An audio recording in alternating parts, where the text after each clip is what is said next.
For this conversation on Midlife Conversations, I've got the one and only Kevin Ellis, the bone coach. Now, ladies, if you're listening, get your mind out of the gutter. It's not that kind of title, even though he asked me when we started, he said, should I change my shirt? If you're watching on video, it does say bone coach. We're talking about pain and back pain specifically, and what needs to get addressed here, because this is a big thing in midlife, especially for women. So thank you, Kevin, for being here today. Natalie, I'm looking forward to this. This is going to be fun. And yes, it is the bone coach, but not that kind of bone coach. Let's start out with, why did you name yourself the bone coach? Where did that come from, Kevin? Yeah, well, I mean, this is a big part of my story too, which was, I was told I had osteoporosis in my early 30s, of all things, right? And like, you would not think of a young male who was formerly in the Marines, as somebody that would be able to develop osteoporosis, but it happened. And the way that it happened was I had a lot of different health issues after I came out of the Marine Corps. I had high stress, poor sleep. I was drinking excessively. I had smoked cigarettes when I was younger. And then I had chronic digestive issues too. And those digestive issues ended up being celiac disease. I have celiac. I don't know if we knew about each other. And I was so malabsorption of nutrients for many, many years. That was just your body still needs these nutrients to execute its daily functions. And it was going to my bones to get those nutrients. And that ended up leading to bone loss. Okay. So this is interesting, because a lot of people listening, they're just now because they are in the 40s, 50s, or 60s or beyond, and they're just now getting this osteoporosis diagnosis and they're freaking out. But if you hear what he just said, he was diagnosed with this in his 30s, and we have good news. Spoiler alert, he's turned this around. So when this was happening to you, what was your initial thought? What did you do to treat this? Well, the first thing was shock. I mean, I had a young daughter. I had a son on the way. I was scared. I didn't really know what it was. I actually had to Google it. And when I Googled it, it just said dependence on medication and fractures was my future. And I was like, wow, that is not going to be the path that I take. So I started doing a lot of reading and research and consulting with people and spent a lot of money. And I'm very type A. So when I go at things, I go hard at things. And I started figuring things out, and I made a plan and I stuck to the plan. I just continued to make improvements in my health and my bones. And then I realized along the way, this is how Bone Coach actually came to be, was that it's not the average 30-year-old male. It's the woman 40, 50, 60 plus that gets told they have osteopenia or osteoporosis, and they're presented with drugs and fractures as an option. And I realized like that, there's so much more that can be done. And that's kind of how I got into this field and becoming a coach and building out a credentialed team. And now we just help people all over the world with osteopenia and osteoporosis. So I want to go back. I'm going to ask some basic questions, because I know some of this is new for me. It's new for people listening. What's the difference to start with osteoporosis and osteopenia? Is that what you said? Yeah, There's osteopenia. a difference of that. So if somebody tells you you have osteoporosis, that literally means porous bone. And that's a condition that's characterized by either not enough bone formation, excessive loss, or a combination of the two of those things. And in osteoporosis, both your bone density and your bone quality are reduced, and that's going to increase your risk of fracture. The way you find that out is through a bone density scan. It's a scan you lay down on a machine. It does a scan. It tells you your bone mineral density, the actual mineral content of your bone. It's a painless test. And that scan generates a score. The score is called a T-score or a Z-score. But that score is basically what determines whether you're told you have osteopenia or osteoporosis. So that bone density scan, if that's the only way they can tell it, it's interesting because they don't even recommend that till you're over 60.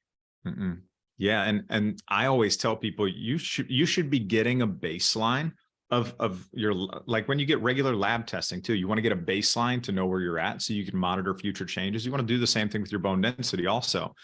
Because a lot of times, you're right, people don't find this out until they're 60, 65, 70 years old. They get this test and they're like, oh my gosh, I have osteoporosis. And I'll just make a note about bone density scans is they're an important measurement to have, but they're not the whole picture. When you get a bone density scan, it tells you the mineral content of your bone. What it doesn't tell you oftentimes is the bone quality, which is the structural integrity, the microarchitecture, how that bone is organized. Those two things combine to create bone strength. So oftentimes you only have part of the picture. There is a test. It's an add-on software to the bone density scan, the DEXA scan, called TBS, trabecular bone score. And you can actually ask if the facility that is doing the bone density scan has this software. And what that does is it will give you that picture. It will help you understand your bone quality. So that way you can get your bone density and your bone quality at the same time, and you get a better picture of bone strength. And there's another technology called REMS. It's radio frequency echographic multispectrometry technology. You're probably not going to say that, you know, a lot of times fast, but that also can give you a measure of your bone density, your bone quality, and help you understand a little bit more of that full picture. So Kevin, I would love, just because statistics are so fascinating to me. Like I recently went down this whole path with gut health and parasites, and I went deep on it, and I had no idea that 25 to 50% of people walk around with parasites, for example. Like I had no idea, or like these crazy statistics on blood sugar, or like what is realistically, like what is happening with osteoporosis? How many people really do need to worry about this? And is it more relevant with women? Is it more with men? Like talk to us a little bit about that, because this is a really new conversation for some people. Yeah. Well, you've got approximately 10 million Americans that have osteoporosis. Another 44 million have low bone density. Wow. 1 in 2 women, up to 1 in 4 men will break a bone in their lifetime due to osteoporosis. For women, the incidence of low bone density is greater than that of heart attack, stroke, and breast cancer combined.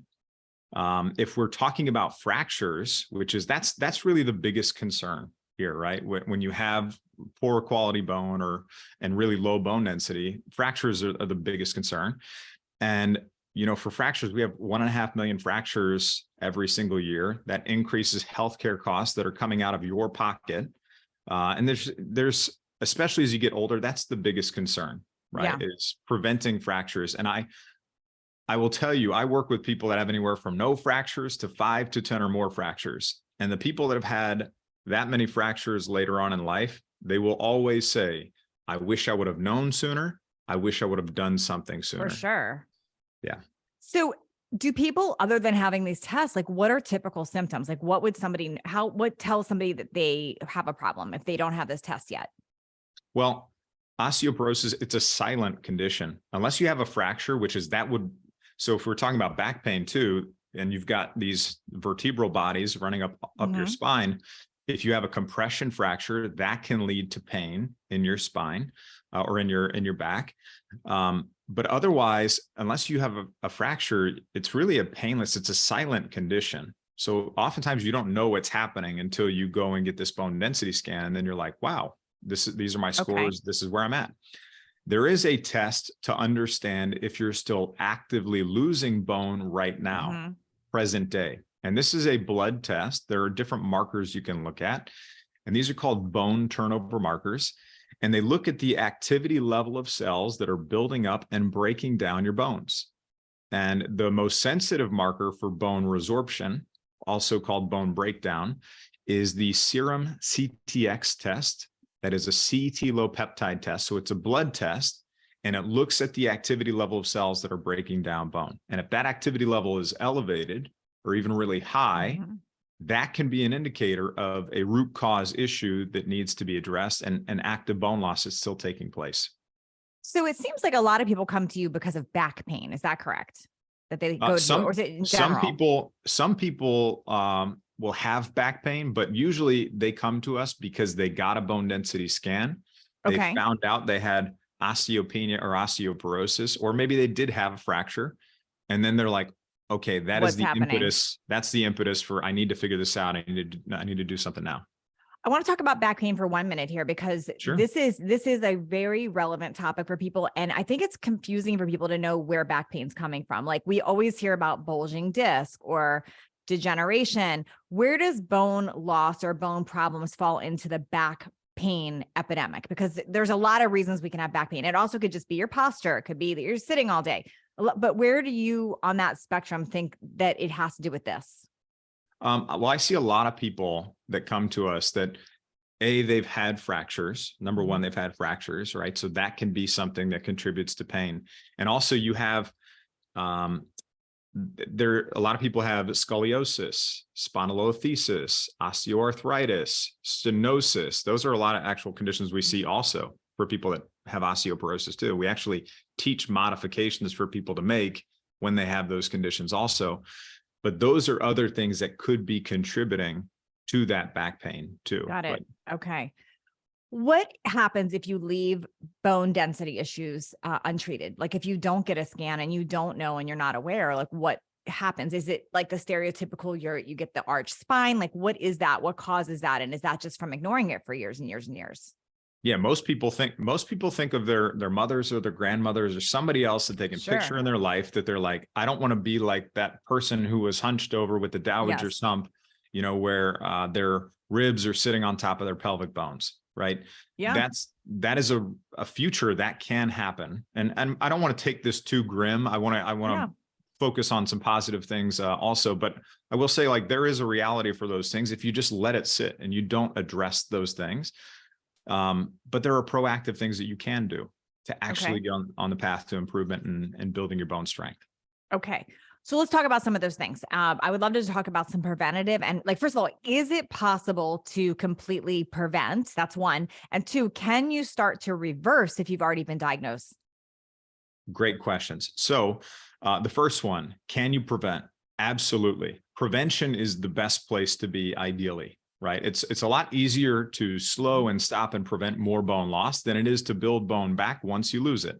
Mm-hmm. Both are possible. You can build bone strength at any age. It just becomes more challenging the older you become and the more bone you've lost. There are fewer cells involved in that process, and that process becomes less efficient. So prevention is always greater than reaction. There's actually, who was it? Was it Benjamin Franklin? Maybe I think this is who said that. It was that quote, an ounce of prevention is worth a pound of cure. For sure. You heard that? Yeah. You heard that before? Yeah. And he was speaking about fire safety when he said that, but that applies so much to the health space, I think, too. It absolutely does. So prevention is great to focus on. And then let's say you do develop osteopenia or osteoporosis. Can you actually rebuild bone again? Yes, you absolutely can. But a lot of times people think they can make these massive jumps and improvements in bone density in very short periods of time. That's not realistic. That's not what we're looking for.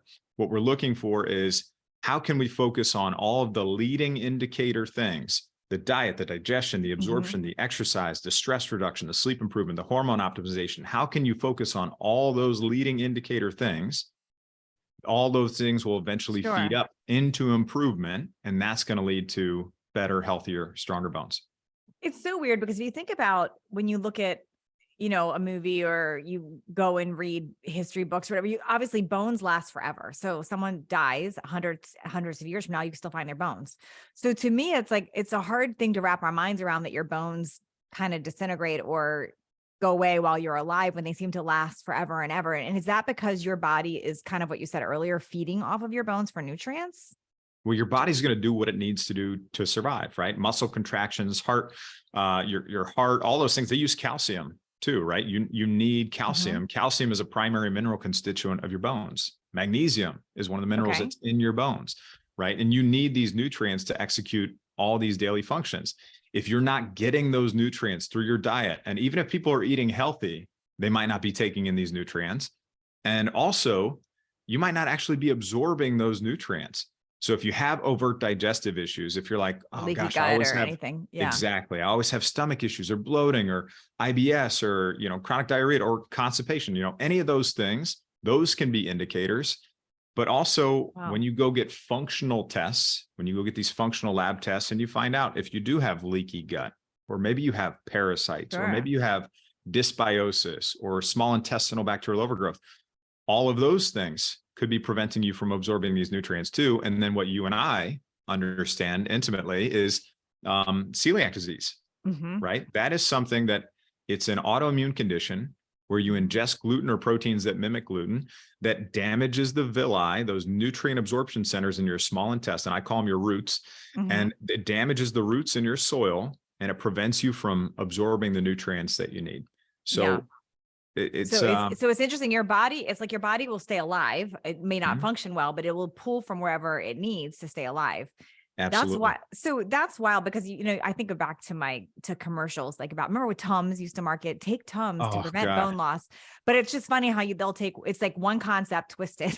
So let's give you calcium from an antacid, which by the way, is not helping your gut any by doing that. So we're creating another problem there. So, wow. Okay. So if you are not on top of this and you are losing, your body will start pulling from your bones, especially if you need calcium or magnesium. So what are some of the things that you recommend? I want to actually get into like some tactical things. Like what can people do to prevent or reverse? And are they the same things? Yeah, I want to absolutely talk about those things in just a sec, but because you brought Tums up, I have to touch on Okay. this, right? Because antacids, like these are drugs that are designed to reduce the production of or increase the suppression of your stomach acid. Yep. So this would be your proton pump inhibitors, your omeprazole, your Nexium, your Prevacid, or your H2 receptor antagonist drugs like ranitidine, which is also called Zantac. I took these for a number of years to suppress my stomach acid. I did too before I knew I had celiac. Yeah. Right. Yeah. But because like most people who take PPIs, I mistakenly thought I had too much stomach acid. And when in reality, most people who think they have too much stomach acid actually have too little. Wow. It's counterintuitive. And when we think we have too much, we start to take these Tums or these proton pump inhibitors. And what that's doing is suppressing the stomach acid. And you need stomach acid to properly extract nutrients from your food, like amino acids, like calcium, like magnesium, iron, B12. All of these things, you have to have stomach acid to be able to get these nutrients. And amino acids specifically, these are the building blocks of protein. Your bones are 50% protein by volume. They need amino acids. And what's also interesting, you were talking about, bones, they just, 100 years later, they're still there. Yep. Well, when you lose bone, it's not like your body is just going in selectively plucking out the calcium that it needs, right?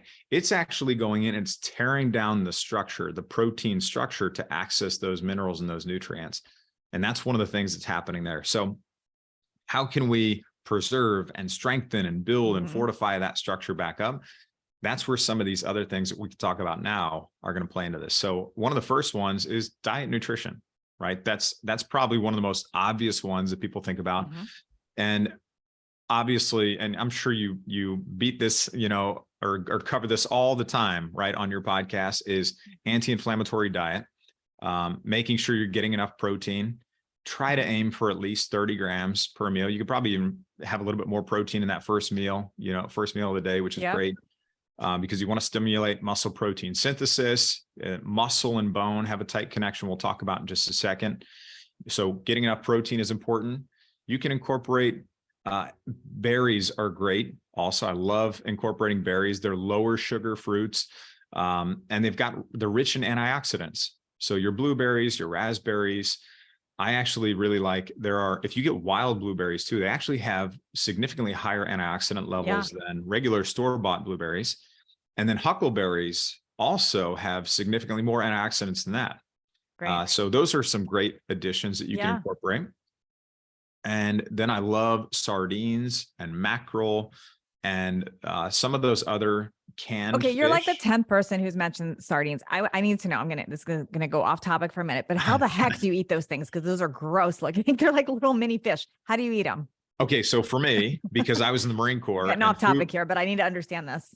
Because I was in the Marine Corps, and also when I was diagnosed with celiac, food at that point in my life became sustenance. It wasn't something that I sought as like this point of enjoyment. It was just like, how do I just get these nutrients? That's a man thing to say, Kevin. I don't know any female that will say that, but okay, got it. I know, probably not. But that was my thinking. And that's why if I need to eat a can of sardines and I'm out, I can just eat them straight out of the can with nothing else on them. But I know most people aren't like that. So one of the ways that you can do this is if you got a can of sardines, and by the way, you want to get the sardines or the mackerel that have the bones in them. And these are not hard, pokey bones that hurt your mouth. They're actually kind of soft bones, the way they've been cooked. And they contain all the minerals and nutrients that your own bones need. They've got a good source of protein, good source of omega-3 fatty acids. And if you drizzle them with Primal Kitchen dressing, no affiliation, just like I love their dressings. Love their stuff. I use their avocado mayonnaise too. Yeah, fantastic. So avocado oil, great dressing that you can just drizzle on top of there and then eat them. And it's going to be so much better and so much easier to do that. All right. They look like little mini fish to me. I don't know how to, can't do it. But they come on a Caesar salad and you remove them. So yeah, but you're like, since so many people have said it, I need to ask. Try them out and you're going to tag me. Tag All me right, when I you will. do that. I'll do it. I'll do it. I might have to mush them into like a cracker or something though. I don't know that I can just eat it with some dressing on it. What about, Yeah. because you said that, would bone broth also help? Drinking bone broth? Bone broth could be great too.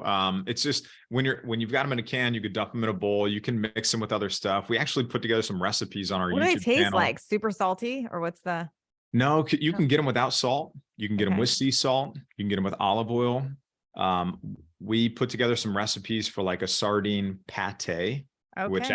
it actually tastes pretty good. We've got avocado sardine salad cups where All you right, mix I'm it gonna with try it. avocado, some pickles. Those are on our YouTube channel. All right, I'm gonna try it, Kevin. I will tag you. And there's one other one. I don't know. I can't remember what the other one is, but we've got it out there. So I'm gonna try it. I'm gonna do try it. it. Do it. Okay. What you mentioned, there's a tight connection between bone and muscle. Help me understand this one. Yeah, really big connection there. And we've talked about eating the right foods, actually absorbing those nutrients. You can do all the right things there. Even you can reduce your stress, you can improve your sleep. But if you do not provide the stimulus, your bones need to become stronger. When you load bone, it's going to adapt to become stronger. You're not going to do that. So if you're not exercising enough, which I would think that all of your listeners are probably doing some form of exercise at this point. I hope so. Otherwise, what are you doing with your life? Come on, let's do it. It's great for so many things other than Yes. just your muscles and your bones. I hope so. But if not, go walk while you're listening to this right now. Come on. Yes, do it. So you need muscle pulling on bone and you need impact. Those are the different stimuli that you need. When muscle pulls on bone, you've got a mechanical signal that sends a chemical signal to tell those bones to become stronger. And then impact also helps with that too. Most people are just told, especially if they get told they have osteopenia or osteoporosis, they just say, go do some walking or go do some weight-bearing exercise. Well, what is weight-bearing exercise? Weight-bearing exercise is where your body and your bones have to work against gravity to keep you upright. There are things that you're doing on your feet. And when you're doing those things on your feet, you're placing a good, healthy stress on your bones. This would be your walking, you're jogging, you're hiking, you're dancing, you're gardening, you're playing with the kids or the grandkids or whoever, or it's Tai Chi, yoga, Pilates, Qigong, those kinds of things. Those are all weight-bearing exercises. Okay. So you want to incorporate these things. But then there's also non-weight-bearing exercise. This is where your body and your bones are not working against gravity to keep you upright. They're not placing a good, healthy stress on the bones. And this is something that you cannot just count as your sole and only form of exercise. This would be cycling. Yeah. This would be swimming. Swimming is probably one of the biggest ones too, because if you're just somebody who gets in the pool and you do some laps and you maybe get some great cardio, but you get out and you're like, wow, I got my workout in for the day or for the week.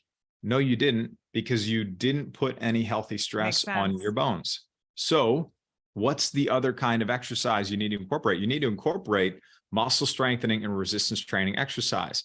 And this is where you start to bring in resistance bands, or you use the machines at the gym. If you're not somebody who really is too familiar with working out, maybe use some of the machines at the gym.